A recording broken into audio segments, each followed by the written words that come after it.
제 영상을 보고 어떤 분이 이렇게 질문을 주셨습니다. 하나님은 누구신가? 그리고 사람이 어떻게 구원을 받는 것이냐? 자, 이런 질문을 주셨어요. 저는 이 질문을 받고 매우 기뻤습니다. 이 자그마한 채널 또 영상을 통해서 한 영혼에게 울림이 있었구나.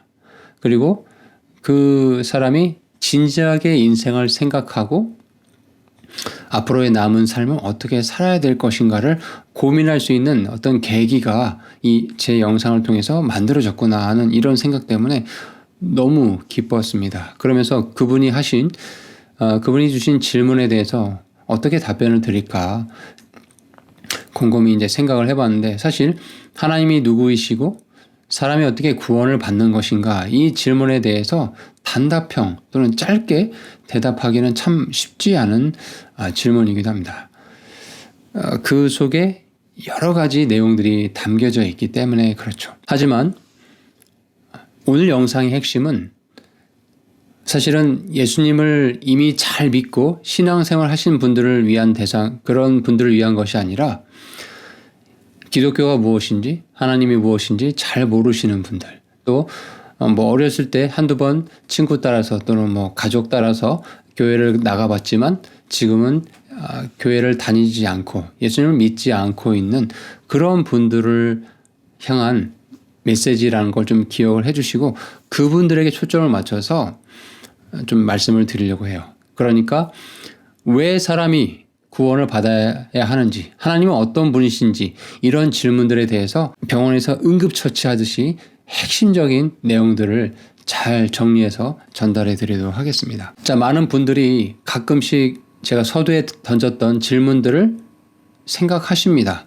친구들과의 대화 속에서, 아니면 혼자 생각하는 중에, 운전하는 중에, 심지어는 술을 마시는 중에 이런저런 인생에 대한 생각들을 하신 적이 있으실 겁니다. 그러나 정작 그 답을 찾지 못하는 경우가 많죠. 그리고 그냥 지나치고 또 다람쥐 쳇바퀴 돌듯 일상을 살아가는 경우가 참 많은 것 같습니다. 그래서 오늘 이 시간을 통해서 이 온 우주 만물을 창조하신 하나님이 어떤 분이신지, 그리고 지금 저와 여러분이 왜 구원을 받아야 되는지, 그 필요성과 긴급성에 대해서 명확하게 이 말씀을 드리도록 하겠습니다. 이 영상을 끝까지 시청해 주시고 이 영상이 여러분의 삶에 변화를 일으키는 계기가 되기를 좀 하나님께 간절히 소망합니다. 자, 이 질문에 대해서 하나님 어떤 분이시고 인간이 어떻게 구원을 받는가에 대한 질문에 대해서 제가 곰곰이 생각을 하다 보니까 며칠 전의 일이 떠올랐어요. 제가 이제 지난번 영상에서 저희 친할머니가 이제 돌아가신 그 일들, 장례 절차를 치른 거에 대해서 제가 영상을 올린 것을 보신 적이 있으실 겁니다. 그때 있었던 일인데요. 할머니의 시신을 광주에 있는 어느 화장터에 이제 마지막으로 시신을 이제 옮기고 이제 화구로 이렇게 들어가는 그런 절차가 있었어요. 그때 이제 가족들이 마지막으로 할머니를 이렇게 내어 보내드리는 작별 인사하는 시간이지 않습니까? 참 많이 슬프고 통곡하는 그런 시간이거든요. 저는 이제 대표 손주여서 그 할머니 영정을 들고 이제 이름표가 있는 걸 들고 좀 일하시는 분들 가까이에 서 있었습니다. 이제 절차대로 할머니의 시신을 이제 옮기려고 하는데 마지막이니까 저희 작은아버지가 목사님이십니다. 마지막으로 한번 기도를 올리고 할머니를 보내드리자 해서 짧게 이제 기도를 하자라고 제안을 했습니다. 근데 그 순간에 이제 화장터에서 일하시는 그 분들이 전라도 사투리로 작은 목소리로 이렇게 얘기를 하는 거예요. 연병, 이렇게 말씀을 하시는 거예요. 점심시간이 다 됐는데 빨리빨리 일을 처리하고 싶은데 뭔 기도를 하고 있냐, 이미 죽은 시체를 두고, 이런 이제 생각이신 것 같아요. 저는 이제 가까이 있었기 때문에 그분들이 말하는, 자기들끼리 얘기하는 걸 이제 들었거든요. 좀 마음이 너무 괴롭고 좀 분노도 나고 했지만 할머니 마지막 가시는 길이기 때문에 그냥 못 들은 척하고 그렇게 보내드렸습니다. 근데 문득 그 일을 다시 한번 이렇게 생각을 해보니까 할머니의 영혼은 지금 구원받은 영혼이기 때문에 이제 예수님과 함께 천국에서 편안하게 쉬고 계실 것이고, 지금 우리가 슬퍼하고 애통하고 통곡하고 있지만 이 시신 앞에서 화장터에 화구로 들어가기 직전에 있는 이 시신은 할머니께서 이 땅에서 사실 때 잠시 입고 있었던 옷에 불과하다. 장막집에 불과하다. 성경 말씀에 그런 표현들이 나오거든요. 이제 이 장막이, 육신의 장막이 하나님의 때가 되어서 할 일을 다 마치고 이제 그 시신을 이제 매장할 수도 있고 화장을 할 수도 있는 거죠. 이렇게 방식으로 이제 처리를 하는 거다. 정작 중요한 건 그 시신이 매장이 되든 화장이 되든 그 장막집을 입고 있었던 그 사람의 영혼, 그 영혼이 지금 죽음 이후에 어떤 상태에 있는 것인가? 이것이 중요하지 않냐? 저의 일화를 통해서 말씀드리고 싶은 점은 그 화장터에 오늘도 수십 명의 사람들이 이제 재가 되어서 곳곳에 뿌려지거나 모셔졌을 겁니다. 저는 그 화장터에서 저희 가족들뿐 아니라 이제 그날 이제 장례를 치르는 다른 가족들도 봤는데 다들 슬퍼하고 있었어요. 그래서 문득 그곳에 모여 있는 사람들의 영혼들을 생각하게 됐어요. 과연 이곳에 모여 있는 많은 사람들 가운데 당장 오늘 이 시간에 죽어도 천국에 들어갈 확신이 있는 사람은 과연 몇 명이나 되는가? 여러분께, 영상을 시청하고 있는 여러분께 묻고 싶습니다. 여러분은 구원 받으셨습니까? 오늘 당장 내 목숨이 갑작스럽게 죽는다 하더라도 천국에 예수님 품에 내가 갈 확신이 분명하게 있으십니까? 이 구원의 문제는 단순한 종교적인 경험이나 또 교회를 그냥 나가면 구원받지, 그런 차원의 문제가 아닙니다. 구원은 매우 심오한 문제라는 것을 좀 기억하시면 좋겠습니다. 자, 먼저 그럼 본격적으로 말씀드리기에 앞서서 우리가 먼저 알아야 할 기초적인 사실이 있습니다. 여러분, 팩트 체크를 중요하게 여기시죠? 여러분, 질문 드려볼게요. 하나님이 이 세상에 존재하십니까? 여러분, 이 질문에 어떤 분들은 yes, 어떤 분들은 no 라고 대답을 하실 거예요. 그런데 정답은 yes입니다. 하나님은 존재하십니다. 그럼 이제 no라고 대답하신 분들은 이렇게 반문을 하실 겁니다. 아니, 하나님이 공의롭고 사랑이 넘치신 그런 전능하신 분이라고 하는데 그런 분이 창조한 이 세상이 왜 악이 넘쳐나냐? 부조리가 왜 넘쳐나는 것이냐? 라고 반문하신 분들이 있으실 거예요. 네, 충분히 하실 수 있는 질문이라고 생각합니다. 이런 부분들에 대해서는 제가 또 추후에 다루도록 하겠습니다. 중요한 사실은 하나님의 존재 사실은 사실이라는 거예요. 저와 여러분이 인정하지 않을 뿐이라는 거죠. 하나님의 존재 사실은 누구나 알 수 있습니다. 어떻게 알 수 있냐고요? 창조 세상을 보십시오. 여러분 자신의 눈, 코, 입, 손발 이런 것들을 잘 한번 관찰해 보십시오. 주변에 있는 꽃과 동물들, 여러분 집에서 키우고 있는 고양이나 개들을 아주 자세하게 관찰해 보십시오. 이것이 과연 진화의 산물인 것인가? 너무나 정교하지 않습니까? 너무나 세밀하지 않습니까? 과학으로도 구현하지 못한 것들이 우리 창조 세계는 매우 무궁무진하게 많다라는 걸 여러분 잘 알고 계실 겁니다. 또한 저와 여러분 마음속에는 이 양심이 또 하나님이 존재하시다는 것을 입증해 주고 있어요. 왜? 양심이 도둑질이나 나쁜 짓을 하면 콩탕콩탕 뛰잖아요. 왜 그럴까요? 하나님께서 인간을 창조하실 때 하나님의 형상대로 창조하셨기 때문에 그 안에 죄를 지면 내가 심판받고 벌을 받는다라는 그 두려움이 인간의 양심 속에 있다라는 거예요. 그것을 통해서 나를 창조하신 분이 있구나. 사람이 그 하나님을 찾도록 양심을 심어주셨다라는 거죠. 또 주변 창조 세계를 통해서도 하나님을 찾을 수 있게끔 하나님께서 이렇게 창조 세계와 인간의 양심을 통해서 하나님의 존재를 우리는 알 수 있다. 시편 14편 1절에는 이런 말씀이 있습니다. 어리석은 자가 마음속에 이르기를 하나님은 없다. 이렇게 말을 하는데 그들은 부패하여 가증한 일들을 행하였으니 선을 행하는 자가 하나도 없도다라고 성경이 말씀하고 있습니다. 자, 그러면 도대체 하나님은 누구이신가? 이게 참 질문이 너무 거대한 질문이거든요. 또 인간의 지혜로 창조주 하나님, 우리는 피조물이잖아요.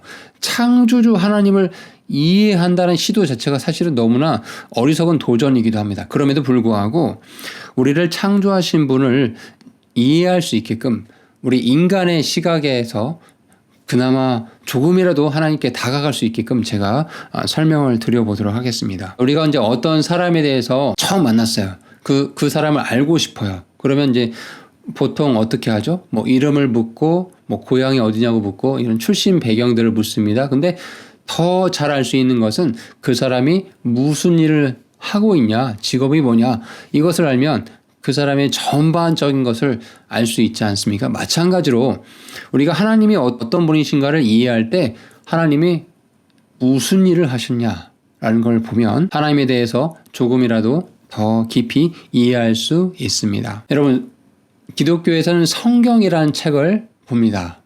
들어보셨죠? 여러분 한번 질문 던져볼게요. 이 성경책인데요. 이 성경책 맨 앞장, 맨 처음에 어떤 말이 적혀 있을 것 같습니까? 한번 여러분 나름대로 한번 추측을 해보십시오. 상상을 해보십시오. 여러분, 우리 성경에 맨 처음에 창세기라는 책이 있습니다. 그 창세기 맨 첫 줄에 이렇게 기록이 되어 있어요. 제가 읽어드려 볼게요. 처음에 하나님께서 하늘과 땅을 창조하시니라 라고 성경이 시작을 하고 있습니다. 다시요, 뭐라고요? 처음에 하나님께서 하늘과 땅을 창조하시니라. 성경은 하나님의 존재를 증명하려는 시도를 하지 않습니다. 처음부터 하나님의 존재를 선포하고 있습니다. 이 말씀은 하나님이 모든 것의 시작이고 기원이시며 그분은 창조를 통해 만드신 우주 전체를 주관하고 계신다는 것을 명백하게 보여주고 있습니다. 하나님이 창조한 우주 속에는 저와 여러분 같은 인간도 피조물로 포함되어 있습니다. 하나님께서 특별히 저와 여러분 같은 우리 인간을 창조하실 때 아주 특별하게 창조하셨어요. 성경을 봐보니까 이렇게 창조하셨다고 되어 있어요. 하나님께서 자신의 형상대로 사람을 창조하시되 하나님의 형상대로 그를 창조하시고 남성과 여성으로 그들을 창조하시니라 라고 말씀이 기록되어 있습니다. 그리고 하나님께서 그들에게 복을 주셨다라고 성경이 말을 하고 있습니다. 여러분 놀랍지 않습니까? 인간은 45억 년 전, 몇십억 년 전에 원숭이, 오스트랄로피테쿠스 같은 그런 유인원에서 진화한 그런 진화의 산물이 아니라 처음부터 온 우주 만물을 창조하신 위대하신 전능하신 하나님이 그 하나님 자신의 형상을 닮은 그런 존재로 아주 고귀하게 창조해 주셨다라고 성경이 분명하게 말씀을 하고 있습니다. 하나님의 형상대로 창조했다고 말씀하고 있어요. 여기서 이제 형상은 이렇게 이해하시면 돼요. 마치 우리가 자식이 있잖아요. 저도 이제 딸이 있는데 저랑 많이 닮았어요. 왜? 제 자식이니까. 저도 부모님이 계시는데 저도 부모님 많이 닮았습니다. 마치 자식이 부모님의 외모나 성품을 닮은 것처럼 인간은 본래 누가 창조하셨죠? 하나님이 창조하셨죠. 그러니까 하나님의 성품과 어떤 도덕적인 기준들 이런 것들을 다 인간 안에 불어넣어 주셨다는 거죠. 무엇보다도 하나님이 영원히 사시는 분이시죠. 죽음이 없으신 분이에요. 마찬가지로 최초의 인간을 창조하실 때 영원히 사는 존재로 창조하셨다는 것도 기억을 하시면 좋겠습니다. 자, 인간은 하나님의 피조물로서 하나님의 뜻 가운데 살아가야 함을 성경에서 계속 말씀을 하고 있어요. 우리는 하나님의 손으로 빚어진 존재예요. 그리고 그분의 법 안에서 거룩한 삶을 살아가야 할 존재라고 성경이 분명하게 말씀하고 있습니다. 그런데 이 창조 세상에 창조된 인간이 하나님과의 약속을 깨버리죠. 교만해져서 하나님께서 말씀하신 것들을 어겨요. 죄를 짓게 되거든요. 그로 인해서 이 세상에 죄가 들어오고 이 죄의 결과로 이제 인간 안에 또 피조물 안에 사망이 발생하게 되었습니다. 이 범죄로 인해서 이 죄의 결과로 인간에게 죽음과 심판의 문제가 생겼어요. 그런데 하나님께서는 이것을 또 그냥 내버려 두지 않으셨어요. 이 저주의 문제, 죽음과 사망의 문제를 해결해 주시기 위해서 이 땅에 하나님 자신의 아들 예수 그리스도를 또 보내주시고 그분께서 십자가에서 죽으심으로 인해서 구원의 길을 또 마련해 주셨습니다. 또 이 세상이 끝날 무렵에는 하나님께서 심판을 내리실 거라는 것도 기록을 하고 있습니다. 자, 이렇게 하나님이 어떤 일들을 하셨는지를 제가 말씀을 드렸어요. 자, 이제 여기까지 이렇게 말씀을 드리면 이런 질문을 하신 분들이 있습니다. 하나님을 인정하지 않고 자기 나름대로 열심히 도덕적으로 사는 사람들이 이 세상에는 많습니다. 하나님 안 믿고 인정하지 않고 살아도 별일 없이 그냥 무탈하게 지내고 다들 살아가는데 내가 꼭 믿어야 합니까? 당장 지금 먹고 사는 문제도 너무 빠듯하고 이 세상의 삶 자체가 쉽지 않고 어떨 땐 너무 지옥 같다는 생각도 드는데 제가 왜 구원을 간구해야 되죠?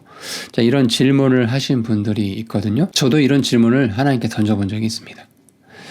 그러니까 저도 사실은 지금 이렇게 하나님 믿어야 된다, 구원의 필요성을 강조하면서 이 강의를 찍고 있지만 저도 예전에 20살 때 굉장히 고통스러운 시간이 있었는데 이런 질문을 하나님께 이제 던졌던 것 같아요. 지금 당장 먹고 살기도 힘들고 또 이 세상이 참 살아가는 게 쉽지 않고 넉넉지 않은데 왜 구원이 필요하냐?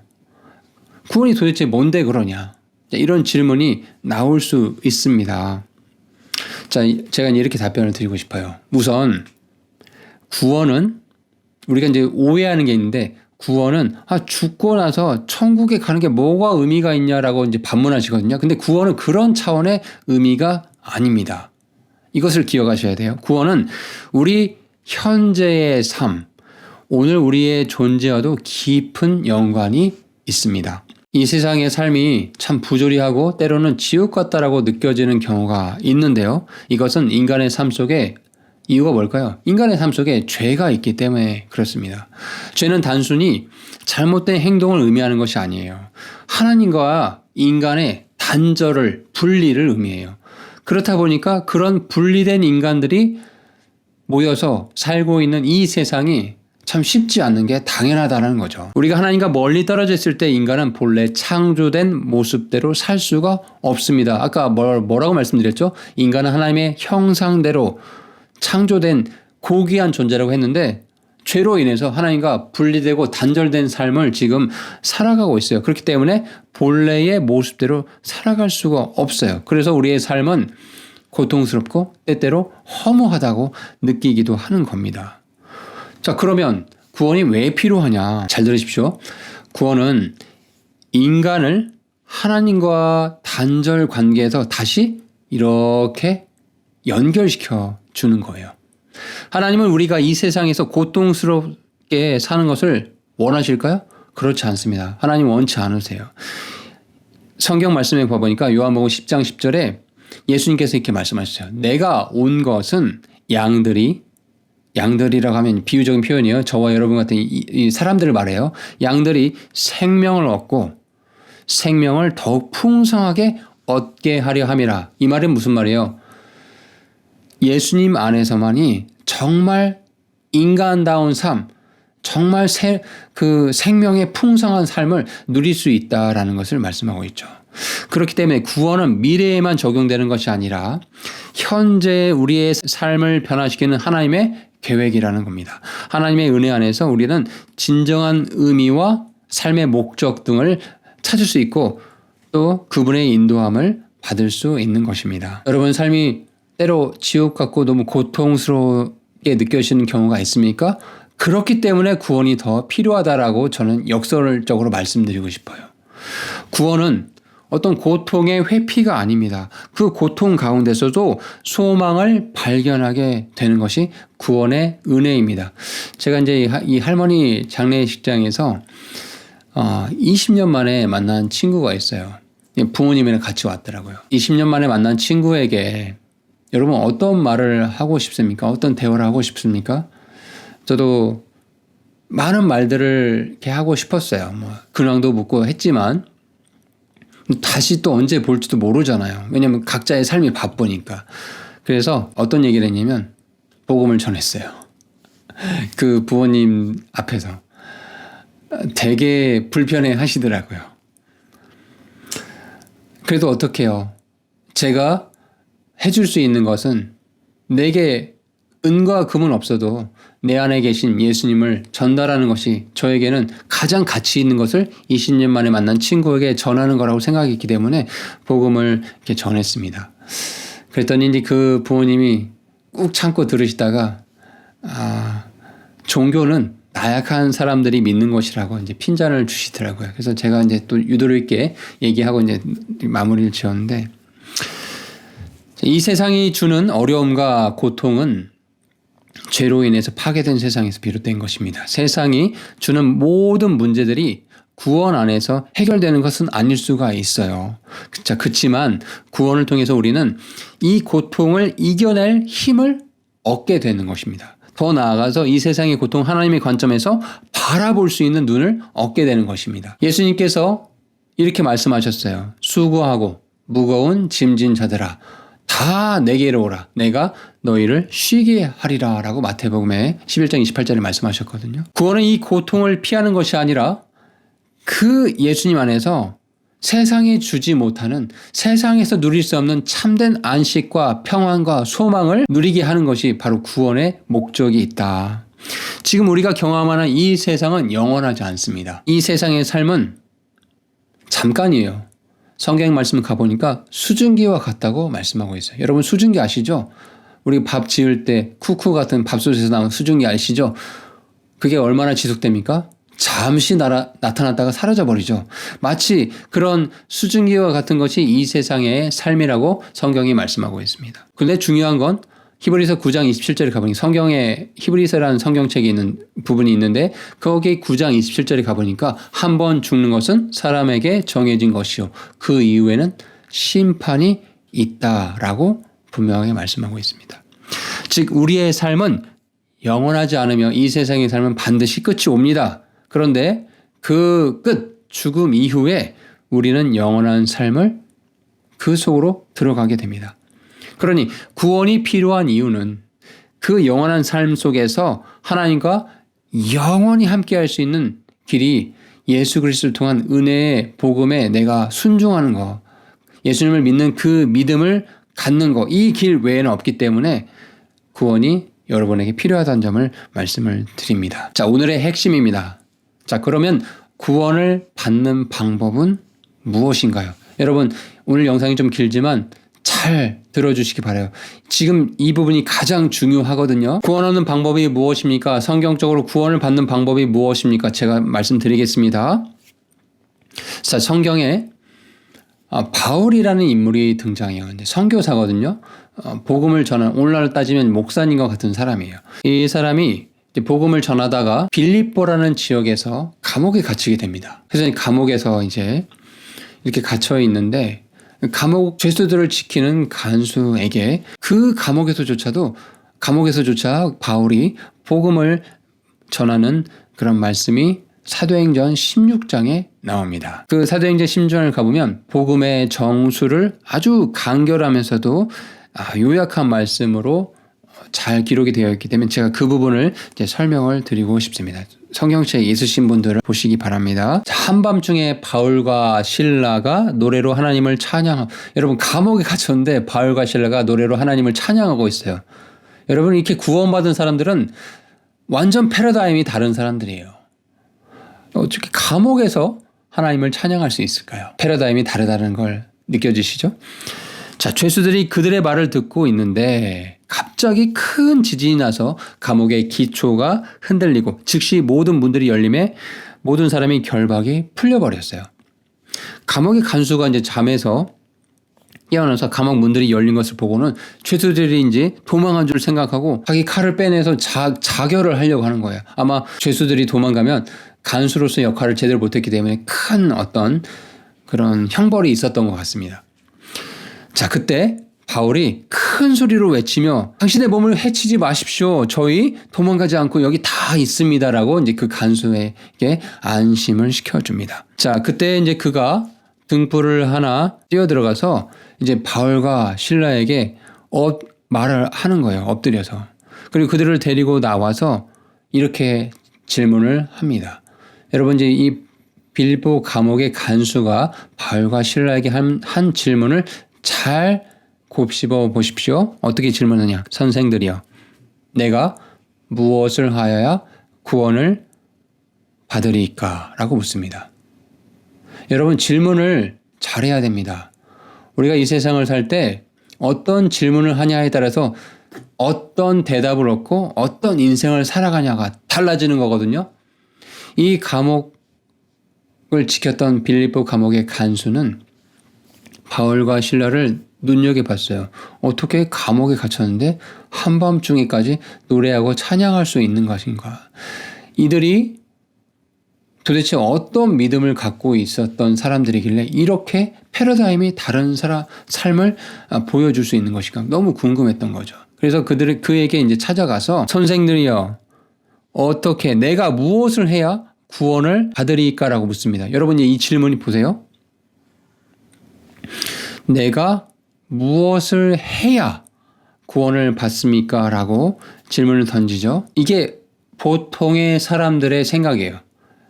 구원을 받기 위해서는 뭔가를 해야 된다고 생각을 하는 거예요. 인간이. 자, 그런데 그 질문에 바울이 이렇게 대답합니다. 주 예수 그리스도를 믿으라. 뭐라고요?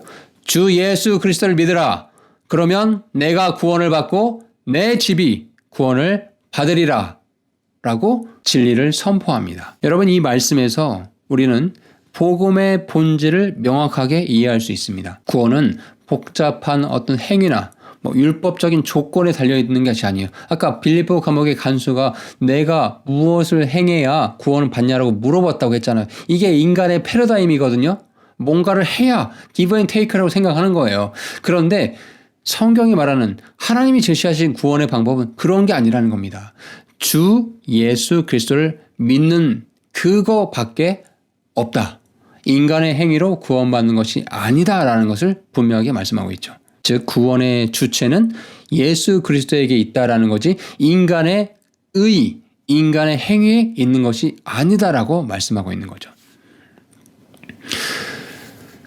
예수님은 하나님께서 보내신 유일한 구원의 길이며 인간의 죄를 대속하기 위해서 십자가에서 죽으셨습니다. 성경이 이렇게 말씀합니다. 다른 사람 안에는 구원이 없나니 하늘 아래에 우리를 구원할 다른 어떤 이름도 하나님께서 사람들 가운데 주지 아니하셨다. 이 땅에 태어난 수많은 사람들이 있어요. 수십억 명의 사람들이 있어요. 근데 하나님께서는 구원의 이름, 그러니까 구원의 능력이거든요. 구원을 할 수 있는 사람은 예수밖에 없다. 예수 그리스도밖에 없다라고 분명하게 말씀하고 있습니다. 예수 그리스도 외에는 구원의 다른 길이 없습니다. 하나님께서는 예수님을 통해서 인류의 죄를 사슬해서 인류에게 죄의 사슬에서 해방될 길을 열어주신 것입니다. 두 번째, 구원의 조건이 무엇일까요? 여러분, 이 말씀을 잘 기억해 보세요. 내가 무엇을 해야 구원을 받을 수 있습니까? 라는 질문에 뭐라고 대답했다고요? 주 예수 그리스도를 믿어라. 네, 구원의 조건은 믿는 거라는 거예요. 믿음이라는 거예요. 구원은 인간의 행위나 자격에 있는 것이 아니라 예수 그리스도를 믿는 그 믿음을 통해서 얻는 것입니다. 예수 그리스도를 나의 주님으로 믿고 그분이 우리의 죄를, 저와 여러분의 죄를 대신해서 십자가에서 달려 피 흘려 죽으셨다라는 그 사실을 내가 받아들이는 거, 그것이 구원의 출발점입니다. 세 번째, 우리가 기억할 사실은 구원의 확신입니다.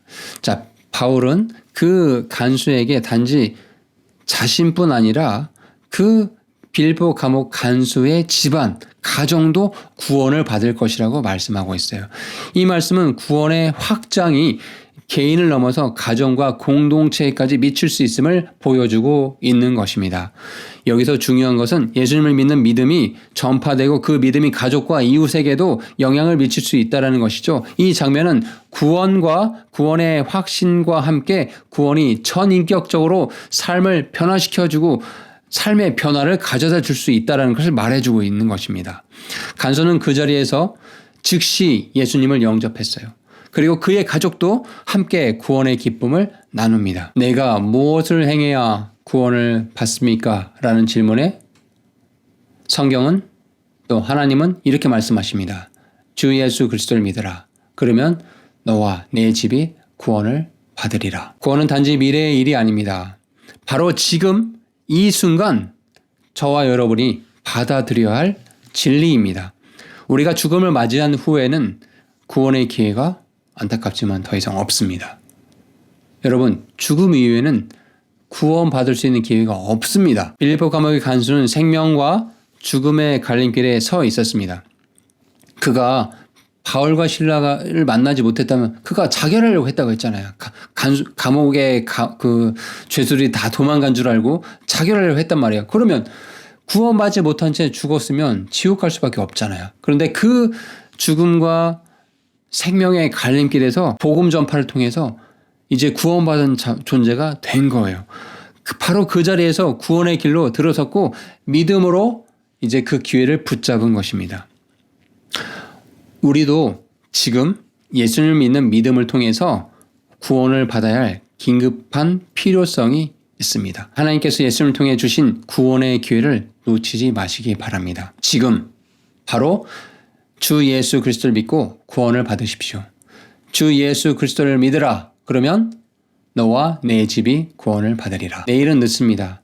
이 영상을 보시는 분들 바로 이 영상을 접한 그 오늘 주 예수 그리스도를 여러분의 구원자로 받아들이고 여러분의 삶이 새롭게 변화되길 소망합니다. 성경 말씀 가보니까 예수님을 만난 사람은 진실로 진실로 내가 너희에게 이르노니 내 말을 듣고 나를 보내신 분 하나님을 믿는 존재들은 영존한 생명이 있고 정죄에 이르지 아니할 것이며 사망에서 생명으로 옮겨졌느니라라고 성경이 말씀하고 있거든요. 여러분, 예수 그리스도를 믿는 순간 사망, 지옥불로 지옥의 형벌을 받는 그 사망에서 생명으로 영원한 천국의 생명으로 옮겨지는 그런 축복이 있다는 것을 같이 기억하시면서 오늘 이 시간 주 예수 그리스도를 믿고 여러분과 여러분의 가정이 구원받는 역사가 있기를 소망합니다.